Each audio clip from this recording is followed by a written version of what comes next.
আসসালামু আলাইকুম ওরহমতুল্লাহি ওবরাকাতুহ। সম্মানিত দর্শক, আপনাদেরকে আমন্ত্রণ জানাচ্ছি মাহে রমাদানের বিশেষ আয়োজন রমাদানের উপহার অনুষ্ঠানে। সম্মানিত দর্শক, আমরা প্রতিটি পর্বেই এক একটি বিষয়ের উপর আলোচনা শুনে থাকি। আজ আমরা আলোচনা শুনব তাকওয়ার পরিচয় সম্পর্কে। আল্লাহ তাবারক ওয়া তাআলা রমাদান এর মূল লক্ষ্যকে নির্ধারণ করে দিয়েছেন তাকওয়া। সেই তাকওয়া কি, তাকওয়ার পরিচয় সম্পর্কে আমরা জানব। এই বিষয়টির উপর আলোচনা পেশ করার জন্য আজ আমাদের স্টুডিওতে আমন্ত্রিত হয়ে এসেছেন বিশিষ্ট আলেমের দ্বীন, তরুণ লেখক, গবেষক হজরত মাওলানা মুফতি হাফেজ ইমদাদুল্লাহ। আসসালামু আলাইকুম রহমতুল্লাহি ওয়াবারাকাতুহু। ওয়ালাইকুম আসসালাম রহমতুল্লাহ বরকাত। আপনাকে স্বাগত জানাচ্ছি আজকের এই অনুষ্ঠানে। আলহামদুলিল্লাহ। আপনি কেমন আছেন? আলহামদুলিল্লাহ হযরত। আপনি কেমন আছেন? আলহামদুলিল্লাহ, আল্লাহ পাক ভালো রাখছে। তা আমরা আজ থেকে আপনার থেকে জানবো যে আল্লাহ তাবারক ওয়া তাআলা কুরআনুল কারীম ইরশাদ করেছেন, ইয়া আইয়ুহাল্লাযীনা আমানু কুতিবা আলাইকুমুস সিয়াম কামা কুতিবা আলাল্লাযীনা মিন ক্বাবলিকুম লাআল্লাকুম তাত্তাকুন। অর্থাৎ এই আয়াতের শেষে আল্লাহ বলেছেন তাত্তাকুন, যাতে তোমরা তাকওয়া অর্জন করতে পারো। তাকওয়া শব্দটি আরবি। এই কারণে আমরা জানবো যে তাকওয়াটা কি, এর পরিচয় কি, কিভাবে তাকওয়া অর্জন করা লাগে। তাই আপনার কাছে আমরা জানতে চাই তাকওয়ার পরিচয়। আলহামদুলিল্লাহ। আল্লাহ সুবহানাহু ওয়া তাআলা আমাদেরকে আমাদের জিন্দেগিকে পরিষ্কার করার জন্য, গুনাহ মুক্ত বানানোর জন্য একটি সুবর্ণ সুযোগ আমাদের সামনে আল্লাহ তাআলা উপস্থাপন করেছেন, পেশ করেছেন। যার সুবাদেই আল্লাহ সুবহানাহু ওয়া তাআলা কুরআনুল কারীমের মধ্যে ইরশাদ করেন, ইয়া আইয়ুহাল্লাযীনা আমানু কুতিবা আলাইকুমুস সিয়াম কামা কুতিবা আলাল্লাযীনা মিন ক্বাবলিকুম লাআল্লাকুম তাত্তাকুন। তাত্তাকুন। যে হে ইমানদারগণ, আল্লাহ সুবহানাহু ওয়া তাআলা তোমাদের উপরে রমাজানুল মুবারকের রোজাকে ফরজ করেছেন, যেমনিভাবে তোমাদের পূর্ববর্তী উম্মতগণের উপরও এই রোজা ফরজ ছিল। এটা কেন, সেটাও আল্লাহ তাআলা, সেই কারণকেও আল্লাহ তাআলা উল্লেখ করেছেন, লাআল্লাকুম তাত্তাকুন, যেন একজন মুমিন, যেন একজন মানুষ ইমানদার, সে তাকওয়াবান হতে পারে। তাকওয়া এক কথায় বলতে গেলে আল্লাহ ভীতি, আল্লাহ তাআলার পরিচয়, আল্লাহ তাআলা সম্পর্কে জানা। একজন মানুষ যখন আল্লাহ সুবহানাহু ওয়া তাআলা সম্পর্কে জানবে, বুঝবে, শিখবে, শুনবে, তো তার ভিতরে আল্লাহ তাআলার ভয় এটা পয়দা হবে। আলী রাদিয়াল্লাহু তাআলা আনহুকে একবার প্রশ্ন করা হয়েছিল যে তাকওয়া আসলে কি জিনিস। তিনি উত্তর দিয়েছিলেন যে তাকওয়া বিষয়টা এমন একটা কঠিন বিষয়, যে একটা রাস্তার মধ্যে যদি কাঁটাদার রাস্তা হয়, তো ওই কাঁটাদার রাস্তাটার উপরে দিয়ে একজন মানুষ কতটা সচেতনতার সাথে সে হেঁটে যায়, ঠিক তদ্রূপভাবে একজন মুমিন, একজন মানুষ, একজন আল্লাহ তাআলার বান্দা, তারও এইভাবে প্রতিটা ক্ষেত্রে, প্রতিটা সেক্টরে, প্রতিটা জায়গায় আল্লাহ সুবহানাহু ওয়া তাআলাকে এইভাবে ভয় করা, এটারই একটা তাকওয়ার উপমা বা উদাহরণ হিসাবে পেশ করা হয়েছে। আমরা দেখি সাহাবায়ে কেরামদের মধ্যে তাকওয়া, আমাদের আকাবির আসলাফদের মধ্যে তাকওয়া কি পরিমাণ ছিল। আর এই ঈমান এবং তাকওয়া, এই দুটো বিষয় একটা আরেকটার সাথে ওতপ্রোতভাবে এটা জড়িত। আল্লাহ সুবহানাহু ওয়া তাআলা কুরআনুল কারীমের মধ্যে সূরা তাহরীমের শেষের দিকে উল্লেখ করেছেন, ইয়া আইয়ুহাল্লাযীনা আমানু কু আনফুসাকুম ওয়া আহলিকুম নারা। যে হে ঈমানদারগণ, কু আনফুসাকুম, নিজে বাঁচো, ওয়া আহলিকুম নারা, এবং তোমরা তোমাদের আহালদেরকেও জাহান্নামের আগুন থেকে বাঁচাও। এর দ্বারা আমরা শিখতে পারি যে আসলে তাকওয়া শুধুমাত্র নিজের মধ্যেই যে সীমাবদ্ধ এমনটা না। এই রমাজানুল মুবারক আমাদেরকে শিক্ষা দেয় তাকওয়া যেমনইভাবে আমি নিজেকে অর্জন করতে হবে, নিজের ভিতরে আনতে হবে, ঠিক তদুরূপভাবে পরিবারের মধ্যেও সেই তাকওয়াকে অর্জন করার চেষ্টা করা, সমাজের ভিতরেও সেই তাকওয়াকে আনার চেষ্টা করা। কারণ আমরা দেখি সমাজের ভিতরে একজন মানুষ যদি সে শুনে যে তার ব্যাপারে একটা ওয়ারেন্ট জারি হয়েছে, তাহলে সে সব সময় তার ভিতরে একটা ভয় ভীতি কাজ করে যে আসলে কখন যেন আমাকে প্রশাসন এসে নিয়ে যায়। তার পরিবারের ভিতরে একটা ভয় থাকে, ছোট বাচ্চা তার ভিতরেও ভয় থাকে যে আমার বাবাকে কখন যেন প্রশাসন পুলিশ এসে নিয়ে যায়। তো এটা যদি একজন মানুষের প্রতি মানুষের ভয় থাকে শুধু একটা দুনিয়াবি আইন বিধানের কারণে, যেখানে আমার আল্লাহ আমাকে সৃষ্টি করেছেন, যিনি আমাকে খাওয়ান, যিনি আমাকে লালন পালন করেন, যিনি আমাকে তার ভয় অর্জন করার জন্য আদেশ করেছেন, তাহলে একজন মুমিন হিসাবে আমাকে কি পরিমাণ ভয় আল্লাহ তাআলাকে করা উচিত এবং আমার পরিবারের প্রতিও কি পরিমাণ যত্নশীল হওয়া উচিত এই তাকওয়া অর্জনের ব্যাপারে। আর এই তাকওয়া রমাজানুল মুবারকই সবচেয়ে বেশি অর্জন করা যায়। আর এই রমাজানুল মুবারকের মধ্যে কেউ যদি তাকওয়া অর্জন করতে পারে, তাহলে অবশ্যই এটা আমরা আশা করতে পারি এবং বিশ্বাস করি যে একজন মানুষ সে বাকি 11 মাস সে এই তাকওয়ার উপরে সে চলতে পারবে। উদাহরণ হিসাবে বলা যায়, আমরা এক জায়গা থেকে আরেক জায়গায় যখন একটি গাড়িতে সওয়ার হয়ে চলে যাই, তো একটা পেট্রোল পাম্প থেকে আমরা তেল নিয়ে যাই। তো আমার একটা ধারণা থাকে যে আমি আরেক স্টেশন পর্যন্ত যেতে হলে আমার কতটুকু পেট্রোল লাগবে, কতটুকু তেল লাগবে ইঞ্জিনের ভিতরে। তো ওই পরিমাণ অনুযায়ী কিন্তু আমরা সেটাকে ব্যবহার করি। তো ঠিক তদুরূপভাবে আল্লাহ সুবহানাহু ওয়া তাআলা এই রমাজানুল মুবারককে আমাদেরকে তাকওয়া অর্জন করার একটা উপায়, একটা সীমা, একটা মাধ্যম বলে দিয়েছেন যে বান্দা, তুমি যদি এই রমাজানুল মুবারকে তাকওয়া অর্জন করো, সেই তাকওয়া দিয়ে তুমি বাকি 11 মাস তুমি চলতে পারবে, এবাদতের জন্য সহযোগী হবে। আর একটা পরিবারের মধ্যে আল্লাহ সুবহানাহু ওয়া তাআলা কুরআনুল কারীমের মধ্যে ইরশাদ করেছেন যে তাকওয়া অর্জনের ব্যাপারে, নেক কাজের ব্যাপারে, ভালো কাজের ব্যাপারে একে অপরের প্রতি উৎসাহী হও, প্রতিযোগী হও, পরামর্শদাতা হও।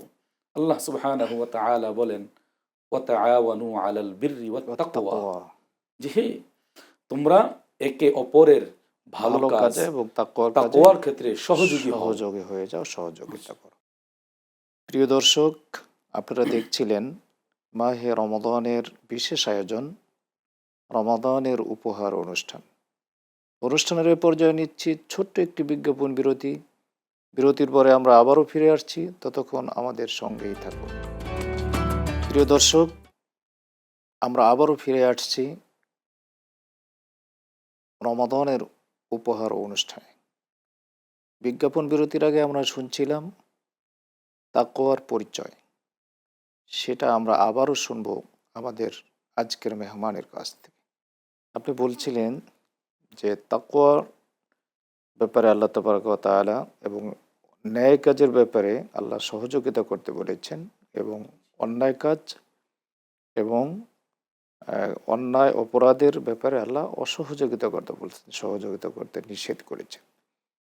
তা আজকে আমরা সমাজে কি দেখছি যে তাকওয়া বাস্তবায়নে আমার জীবনে, সমাজে কি কি বাধার সম্মুখীন হচ্ছি আমরা, এই বিষয়টা সম্পর্কে আপনার থেকে জানতে চাই। আমরা তাকওয়া অর্জনের কিছু উপায় শুনলাম। এই তাকওয়া অর্জনের ক্ষেত্রে আমাদের মধ্যে সবচেয়েতে বেশি যেই বাধাটা হয় সেটা হচ্ছে মানুষ আল্লাহ তাআলা যা নিষেধ করেছেন সেটাকে মানুষ আরো বেশি পরিমাণে করা।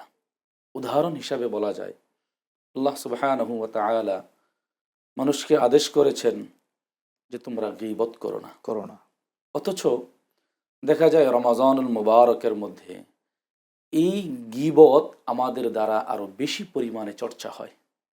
কতটা ঘৃণিত কাজ হলে জিনা থেকেও আল্লাহ সুবহানাহু ওয়া তাআলা গীবতকে এটা কত বড় করে উল্লেখ করেছেন। তো আল্লাহ সুবহানাহু ওয়া তাআলা কোরআনুল কারীমের মধ্যে আমরা জানি যে ইরশাদ করেছেন, হুম, ওয়ালা ইয়াগতাব বা'দুকুম বা'দা বাদা আইয়ুহিব্বু আহাদুকুম আন ইয়াকুলা লাহমা লাহমা আখিহি আখিহি মাইতান মাইতান ফাকারিহতুমু ফাকারিহতুমু ওয়ালা ইয়াগতাব বা'দুকুম বা'দা। একে অপরের গীবত করো না, গীবত করো না। দোষ তালাশ করো না, তার দোষ খোঁজো না। আইয়ুহিব্বু আহাদুকুম আন ইয়াকুলা লাহমা আখিহি মাইতান, যে তোমরা কি চাও তোমার মৃত ভাইয়ের সেই গোশতকে তোমরা ভক্ষণ করবে?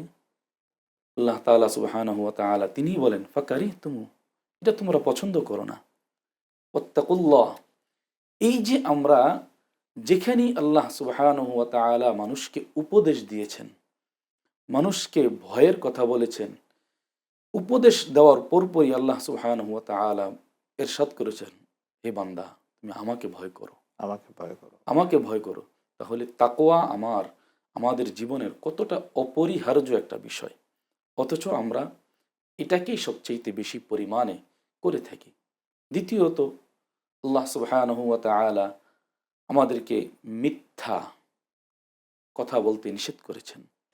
যারা পণ্য সামগ্রী বিক্রি জি, করছি এক্ষেত্রে দেখে ওজনে কম দেওয়া, তারপরে আপনার দ্রব্যর ভিতরে প্রতারণা করা, এটা কিন্তু অহরহ চলছে। হচ্ছে এটাও আমরা তাকওয়ার জন্য, এটাও আমাদের সমাজে একটি একটা বাধা। বাধা। রাসূল করিম সাল্লাল্লাহু আলাইহি ওয়াসাল্লাম হাদিসের মধ্যে তো ইরশাদ করেছেন, মান গাশশানা ফালাইসা মিন্না, যে আমাদেরকে ধোঁকা দেয় সে আমাদের দলভুক্ত নয়। হুম, আসলে আমি তো নিজেকে মুসলিম দাবি করি, নিজেকে একজন ইমানদার দাবি করি, অথচ আমি ইমানদার দাবি করি, মুমিন দাবি করি, সৎ মানুষ নিজেকে বলি। তো সৎ মানুষ তো আসলে নিজে মুখে বলার দ্বারা সেটা অর্জিত হয় না।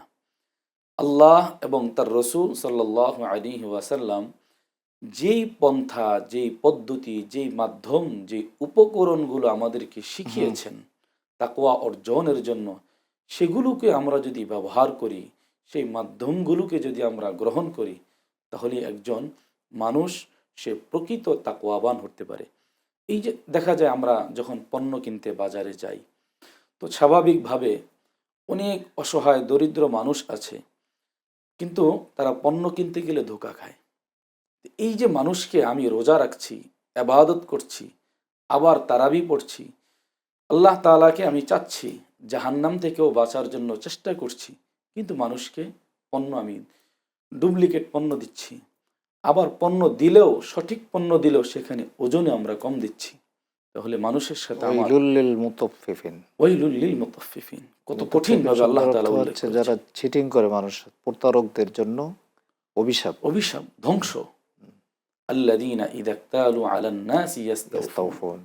যে আল্লাহ তাআলা যারা ওজনে কম দেয়, মানুষকে ঠকায়, তাদের ব্যাপারে আল্লাহ সুবহানাহু ওয়া তাআলা কত কঠিন কঠিন সতর্কবাণী শব্দ উল্লেখ ব্যবহার করেছেন। করেছে। আরবদের যুগেও আমরা যদি দেখি, সেখানেও আরবদের পূর্ব যুগের মানুষদেরও সেই ধ্বংস অনিবার্য হয়েছিল এই মানুষকে ওজনে কম দেওয়ার ওজনে কারণে, কম দিত যায়। মাপে কম দেওয়ার কারণে। এখান থেকেও যদি আমরা শিক্ষা গ্রহণ না করি এই রমাজানুল মুবারকে, তাহলে আমাদের আর জীবনে কবে শিক্ষা হবে? ইমাম ইবনে রজব রহমতুল্লাহি আলাইহি তিনি চমৎকার একটা কথা বলেছেন। তিনি বলেন, মানুষ, আমরা মনে করি যে একজন মানুষ শুধু আল্লাহ তাআলার কাছে হাত তুলে কান্না করলো, কাঁদতে কাঁদতে সে তার চোখ, গলা, দাড়ি সবকিছু ভিজিয়ে ফেললো, আর সে ভাবলো আমি মনে হয় মুত্তাকি হয়ে গিয়েছি। তিনি বলেন যে না, শুধু কান্না করার দ্বারাই যদি একজন মানুষ প্রকৃত মুত্তাকি হওয়ার আহ, দাবি করতে পারত, তাহলে অহরহর মানুষ পাওয়া যাবে যে সে কান্নার মাধ্যমে সে ইয়া তাকওয়া। রব মাতআমুহু হারাম। ইমাম ইবনু রজব রহমতুল্লাহি আলাইহি তিনি বলেন, শুধুমাত্র কান্নার নামেই যে তাকওয়া না, তাকওয়া না। তাকওয়া হচ্ছে কোনটা? বেশভূষার নামও তাকওয়া না। জি, তিনি বলেন, তিনি চমৎকার একটা কথা বলেছেন। তিনি বলেন যে তাকওয়া তো হচ্ছে ওই জিনিস, মুত্তাকি তো ওই ব্যক্তিকে বলা হয় যে তার সামনে আল্লাহ সুবহানাহু ওয়া তাআলার নিষিদ্ধ অনেক কাজ তার সামনে আসবে, কিন্তু সে ওই মুহূর্তে সেখান থেকে ফিরে আসা, এটার নামই হচ্ছে তাকওয়া। অর্থাৎ তাকওয়ার মূল মেথড, মূল চাহিদা হচ্ছে অল্পে তুষ্টি থাকা। তুষ্টি থাকে। আপনার আবার অন্তরটা যদি অল্পের তুষ্টি থাকে, তাহলে আমি তাকওয়া অর্জন করতে পারলাম। অবশ্যই। আল্লাহ তাবারাক ওয়া তাআলা আমাদেরকে তাকওয়া অর্জনের তৌফিক দান করুন। আমিন। এবং আপনি খুব চমৎকার বলছিলেন, খুব দর্শকরা আলহামদুলিল্লাহ অনেক উপকৃত হবে। অসংখ্য মোবারকবাদ। আমরা আবারও কোনো প্রোগ্রামে আপনার কথা শুনবো ইনশাআল্লাহ। ইনশাআল্লাহ। সম্মানিত দর্শক, আপনারা এতক্ষণ দেখছিলেন মাহে রমাদানের বিশেষ আয়োজন, রমাদানের উপহার অনুষ্ঠান। আমরা অনুষ্ঠানের শেষ পর্যায়ে চলে এসেছি। এ পর্যায়ে আমরা আগামী অনুষ্ঠান দেখার আমন্ত্রণ জানিয়ে আজকের মতো এখানেই বিদায় নিচ্ছি। সুস্থ থাকুন, ভালো থাকুন, তাকওয়া অর্জন করুন। তাকওয়ার মাসে আমরা মহান আল্লাহ তাবারাক ওয়া তাআলা যেন আমাদেরকে সবাইকে সুস্থ রাখে, সে প্রত্যাশা ব্যক্ত করে আজকে এখানেই বিদায় নিচ্ছি। আল্লাহ হাফেজ। আসসালামু আলাইকুম ওয়া রাহমাতুল্লাহি ওয়া বারাকাতুহু।